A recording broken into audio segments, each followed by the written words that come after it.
Council on Foreign Relations in the United States says it's healthy to see South Africa emerge from a state of limbo with the election of President Cyril Ramaphosa. It praised the people of the country and the ANC for acknowledging the country's problems and also expressing themselves in light of them. Our U.S. correspondent Sherwin Bryce-Pease has this interview from New York. Gavin is a former ambassador to Botswana, a former U.S. representative to the Southern African Development Community, and a current senior fellow on Africa at the Council on Foreign Relations here in New York. Ambassador, thank you for this. What's your reaction to the installation now of Cyril Ramaphosa as the new president of South Africa? Well, I think it's exciting to see a new day and some new leadership for South Africa, healthy for the country not to linger in this sort of limbo state where it was clear the transition was coming, but not exactly clear how it would be executed or in what time frame. Now, having been a representative to the region, representing the United States in Botswana and at SADC, what were your impressions of the administration of President Jacob Zuma?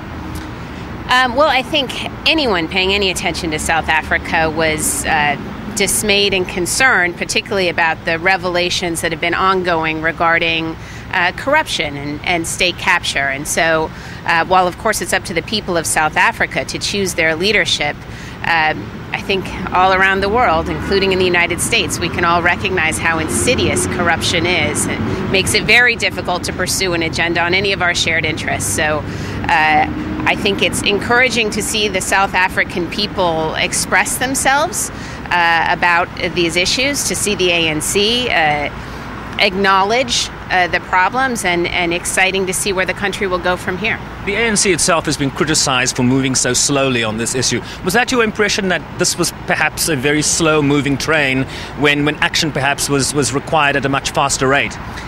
I think it's always difficult, particularly to deal with internal problems and internal politics.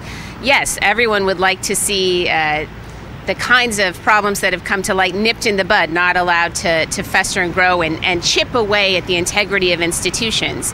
But it's also a reality that these are politically very difficult issues to handle. Does everything change with the election of a new president now? I mean, what's your sense on the road ahead for South Africa under Cyril Ramaphosa? Sure. Well, no, one man can't change everything, no matter how gifted a leader. So it takes time, right? And it will take time to unravel some of the infections within the system. It will take time, I'm sure, to regain the trust of people. But what we've seen in South Africa is the very strong institutions, the strongly independent judiciary, a civil society that won't be pushed around. And so I think those are some really powerful indicators that it's certainly possible to turn this around and get the country moving in a positive direction again. Do you foresee wholesale change in terms of the cabinet that Cyril Ramaphosa will now appoint? What do you expect him to do in the days ahead? Well, given the nature of the leadership slate as a whole, there might be some, I would guess, careful and tactical sailing ahead, right? That maybe won't look dramatic, perhaps, right away. But I certainly think that change can be expected, and that there's some very capable and canny leadership that should be able to execute on the commitment to South Africa's people. Let me ask you a final question. You served in the administration of President Barack Obama. We have a new administration here. How do you characterize the current relationship between the United States and South Africa, given that it has been quite fractured, certainly under the predecessor, Jacob Zuma?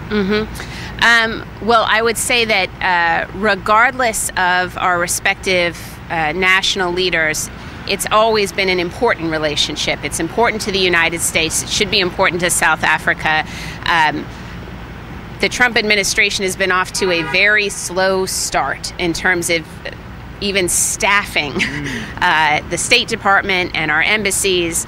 And I think that in many cases, a number of issues have been allowed to pile up and not be addressed. And perhaps the signals that have been sent have not been the most constructive ones. But there's nothing to do but try and get it right from here forward. Ambassador, thank you so much. Really appreciate it. Thank you. Ambassador Gavin is a senior fellow on Africa at the Council on Foreign Relations here in New York.